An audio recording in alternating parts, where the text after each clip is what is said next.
அனைவருக்கும் இனிய காலை வணக்கம். அன்பர்களே, நம்முடைய மகாசக்தி மந்திராலயம் மற்றும் மாந்திரீக குருகுலத்தில் தெய்வ தேவதைகளுடைய உபாசனைகள் கொடுத்துட்ருக்கோம். அது நிறைய பேருக்கு சித்தி ஆகிட்டுருக்கு அப்படிங்கிறது எல்லாத்துக்குமே தெரியும். நிறைய பதிவுகளும் நம்ம போட்டிருக்கோம். அனுபவ ரீதியான பதிவுகளை, ஒரு சில சகோதர சகோதரிகளுடைய பதிவுகளை நம்ம தொடர்ந்து மக்களுக்கு பார்வைக்கப்படுமாறு நம்ம யூடியூப் சேனலில் போட்டுட்ருக்கோம். அந்த வகையில் இன்றைக்கி அங்காளம்மனுடைய உபாசனை எடுத்து சித்தி பெற்ற ஒரு சகோதரியின் அனுபவ பதிவு தான் இந்த பதிவு.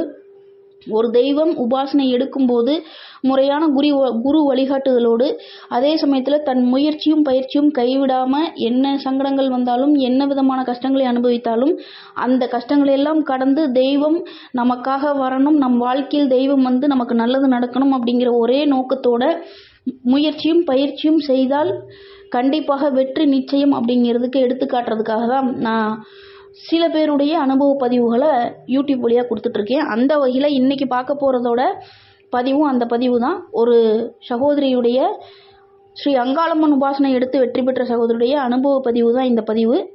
நன்றி, வணக்கம். வணக்கம். நான் உங்ககிட்ட அங்காளம்மன் உபாசனை எடுத்திருந்தேன். பூஜை செய்ய செய்ய அம்மா கனவுல வந்தாங்க. கனவுல வாக்கு சொல்றதுக்கு ஆசீர்வாதம் பண்ணாங்க.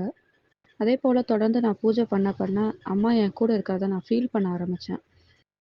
அதுக்கப்புறம் என் வீட்டில் என் பாட்டிக்கு உடம்பு சரியில்லாமல் போயிடுச்சு. அவங்க கான்சியஸ் இல்லாமல் இருந்தாங்க அந்த அன்னைக்கு. ஸோ அம்மாட்ட இருந்த விபூதி எடுத்துகிட்டு பாட்டிக்கு வச்சு விடும்போது அதை க்யூர் ஆச்சு. அதே போல் ரிலேட்டிவ்ஸ் வீட்டில் நடக்க போகிற இன்சிடெண்ட்டை அம்மா என் கனவுல காட்டி கொடுத்தாங்க.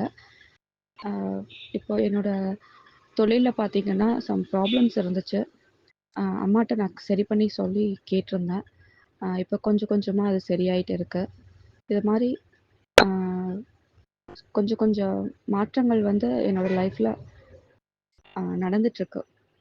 ஸோ அதுக்கு உங்களால தான். ரொம்ப ரொம்ப நன்றி. சொல்ல வார்த்தைகளே இல்லை. ரொம்ப ரொம்ப தேங்க்ஸ்.